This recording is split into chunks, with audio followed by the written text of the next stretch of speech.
1008 சடாமடி வாரத்தை உழைத்தெடுத்து வேர்வை நீர் அத்தனையும் துவட்டி எடுத்து மங்கையை மடியில் வைத்தார் பகவான். கங்கையை ஜடையில் சுமந்தார் சங்கரனாகிய பகவான். கங்கையை ஜடையிலே சுமக்க அதிலே ஒரு 10 சொட்டு வேர்வை நீரானது இந்த பூமியிலே வந்து விழுந்தது. பகவான் பார்த்தார், இந்த 10 சொட்டு வேர்வை நீரையும் பூலோக நாட்டிலே நாமல் 10 கடலாக படைக்க வேணும் என்று சிவனுடைய 1008 சடாமணி வாரத்திலையும் ஒரே ஒரு சடையை உழைத்தெடுத்தாரா.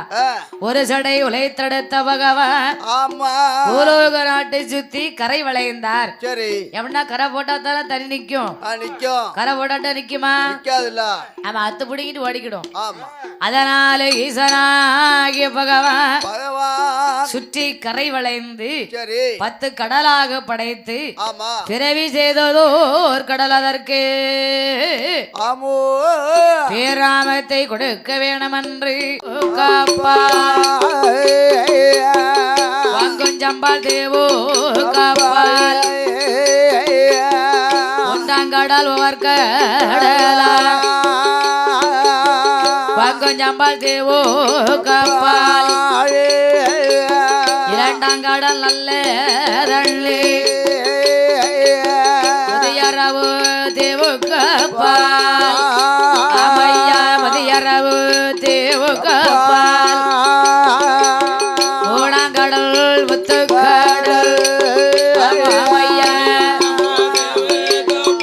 அம்மா அம்மையா ஓடு போடையா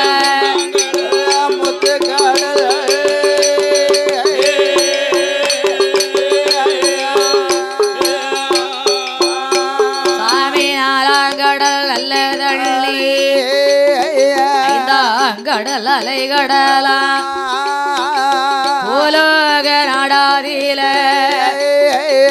ஆறாங்கடல் ஆழக்கடல் ஏழாங்கடல் எழுகடலா எட்டாங்கடல் திட்டுக்கடல் ஒன்பதாங்கடல் அதுதா அது ஓடியதோர் பெருங்கடலா பூலோக நாடாதில பச்சமாலும் பள்ளி கொண்ட ஆதி பச்சமாலும் பள்ளி கொண்ட எண்ணே மத்தாங்கடல் பார்க்கடலா